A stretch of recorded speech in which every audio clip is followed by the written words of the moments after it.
I was a little bitty kid, just up off the floor.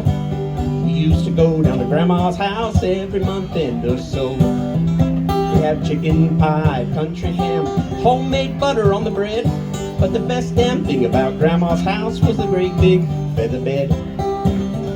It was 9 feet high, 6 feet wide, soft as a downy chick. It was made of the feathers of 11 geese, took a whole bowl of cloth with a tick. It could hold 8 kids, 4 hound dogs, a piggy that we stole from the shed. Didn't get much help, but we had a lot of fun on Grandma's feather bed.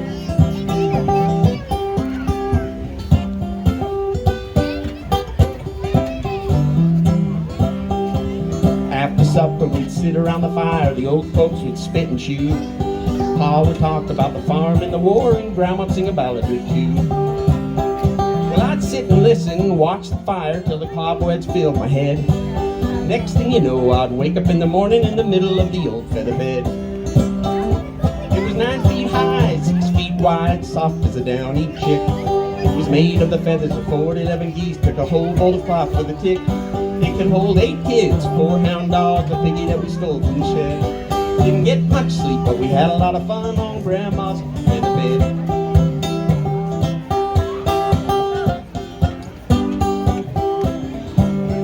Well, I love my mom, I love my pa, I love Granny and Grandpa too. I've been fishing with my uncle, wrestled with my cousin, even kissed Aunt Lou. Ooh, if I ever had to make a choice, well, I think that it ought to be said that I'd trade them all for a gal down the road for Grandma's feather bed. It was 9 feet high, 6 feet wide, soft as a downy chick. It was made of the feathers of 11 geese, took a whole bowl of cloth with a tick. It could hold 8 kids, 4 hound dogs, a piggy that we stole from the shed. Didn't get much sleep, but we had a lot of fun on Grandma's feather bed. Didn't get much sleep, but we had a lot of fun on Grandma's feather bed.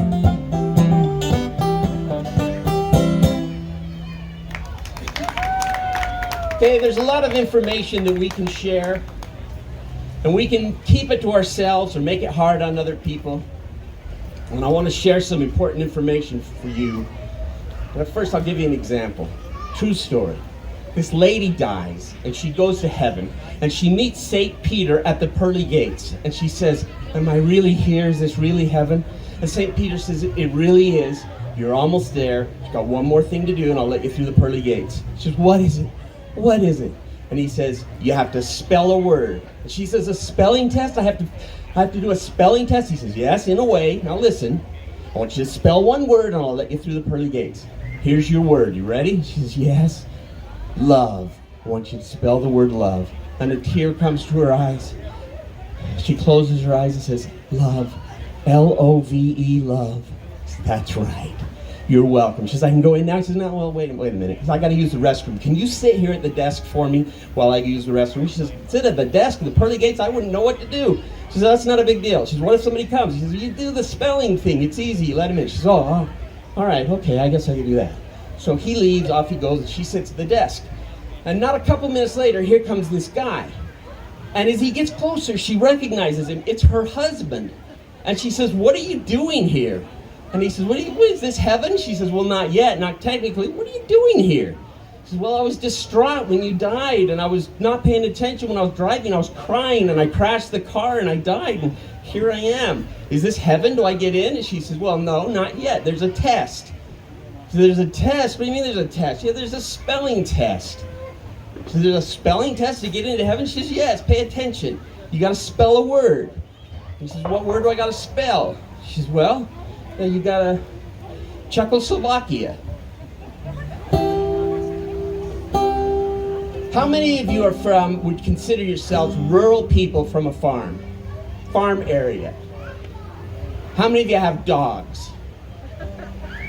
See, people from rural areas, they go to some place urban, and where there's a city, and they go to somebody's house with a dog. They don't know what to do, and it can really turn out bad. So this song is like keeping you from worrying about Czechoslovakia. That's the point of it.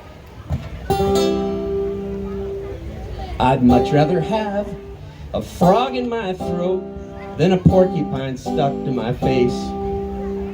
I'd much rather have a bug in my ear than a dog making love to my leg.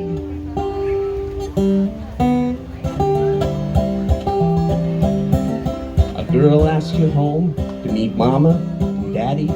She says she thinks that you're nice. There's trouble ahead, you're gonna wish you were dead if you don't take this friendly advice. Don't pet the dog. Don't pet him whatever you do, 'cause he ain't been fixed. He knows some tricks that'll sure make a fool out of you. Don't pet the dog. He gets it confused with romance. Just leave him alone, or the next thing you know, he'll be asking your ankle to dance. You say it's okay, try to push him away. What's his name? Does he sit up and beg? You try to be cool, but you look like a fool with a dog making love to your leg. So don't pet the dog. He'll boo-boo all over your shoes. He ain't been fixed. He knows some tricks that'll sure make a fool out of you. Don't pet the dog. He gets it confused with romance. Just leave him alone, or the next thing you know, he'll be asking your ankle to dance. Don't pet the dog. That's important, don't forget it.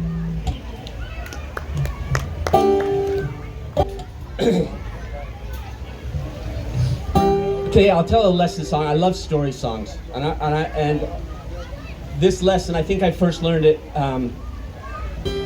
People don't know what they're up against. I worked for the newspaper for many years, and when I was a kid, and I would take classified ads. A lady came in one day, and she wanted to take out a death notice, and she handed me this little paper, and it said, "Bob Roberts died." 3 words. Bob Roberts died.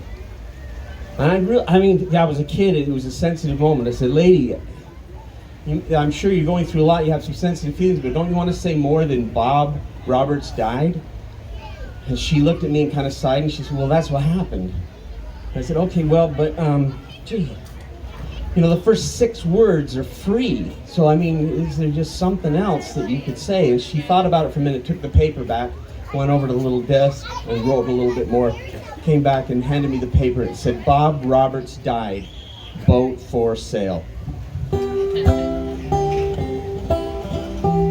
Here's a lesson that I think everybody could learn about tempers, especially in these gosh darn awful, hateful times when everybody's so mad. If I can remember all the words. The hulk of a man with a beer in his hand, he looked like a drunk old fool. And I knew if I hit him right, why I could knock him off of that stool. But everybody, they said, "Watch out, hey, that's Tiger Man McCool. He's had a whole lot of fights, and he's always come out the winner. Yeah, he's a winner." But I'd had myself about 5 too many, and I walked up tall and proud. I faced his back, and I faced the fact that he had never stooped or bowed. I said, "Tiger Man, you're a pussycat," and a hush fell on the crowd. I said, "Let's you and me go outside and see who's a winner." Well, he gripped the bar with one big hairy hand, and he braced against the wall. He slowly looked up from his beer. My God, that man was tall. He said, "Boy, I see you're a scrapper. So just before you fall, I'm going to tell you just a little about what it means to be a winner." He said, "Now you see these bright white smiling teeth, you know they ain't my own. Well, mine rolled away like chiclets down a street in San Antone. But I left that person cursing, nursing 7 broken bones. And he only broke 3 of mine, makes me the winner." He said, "Now behind this grin, I got a steel pin that holds my jaw in place. a trophy of my most successful motorcycle race. And each morning when I wake and touch this scar across my face, it reminds me of all I got by being a winner. Now this broken back is the dying act of a handsome Harry Clay. That sticky Cincinnati night I stole his life away. Well, that woman, she gets meaner and she gets uglier every day. But I got her, boy, that's what makes me a winner. He said, now you gotta speak loud when you challenge me, son, 'cause it's hard for me to hear. With this twisted neck and these migraine pains and this big old cauliflower ear. And if it wasn't for this glass eye of mine, why I'd shed a happy tear. But think of all you're gonna get by being a winner. He said, I got arthritic elbows, boy, I got dislocated knees.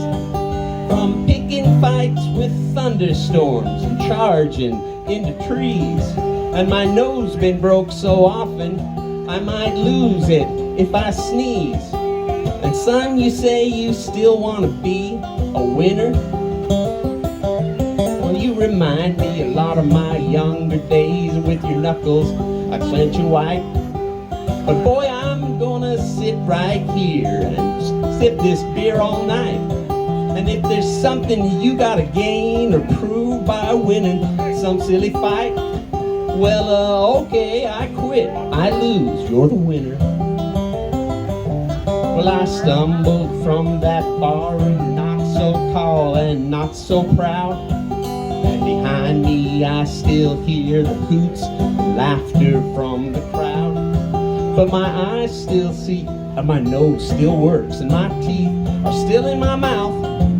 And you know, I guess that makes me the winner.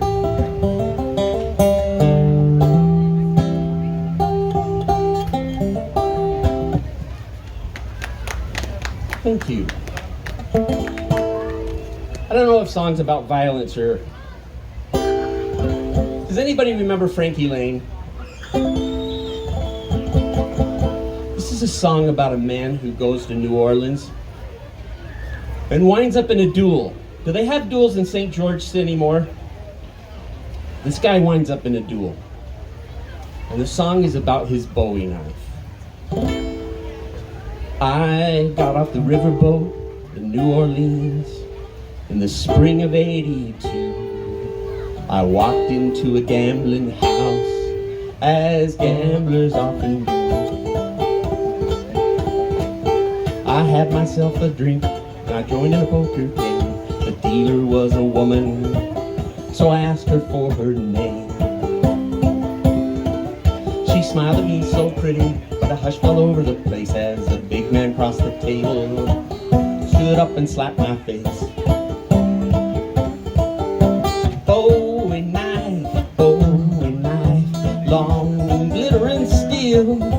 If my gun don't take your evil life, you can bet my Bowie knife will.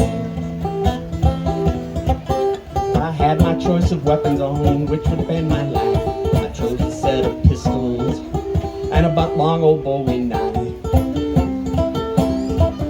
I met him by the river by the light of the rising sun. Was I prepared to fight him?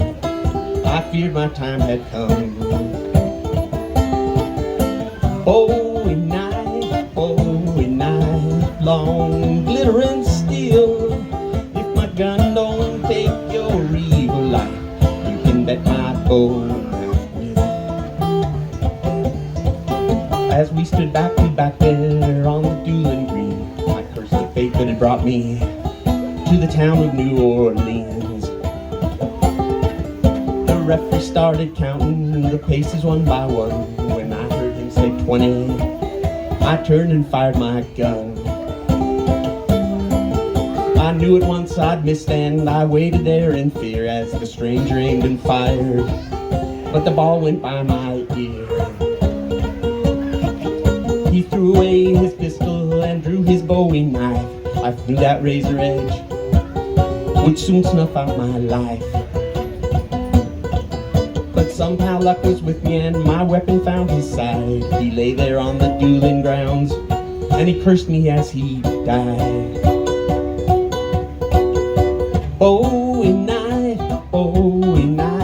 long glittering steel. If my gun don't take your evil life, then bet my Bowie knife, then bet my Bowie knife will, then bet my Bowie knife will. Wow, that's a gruesome song.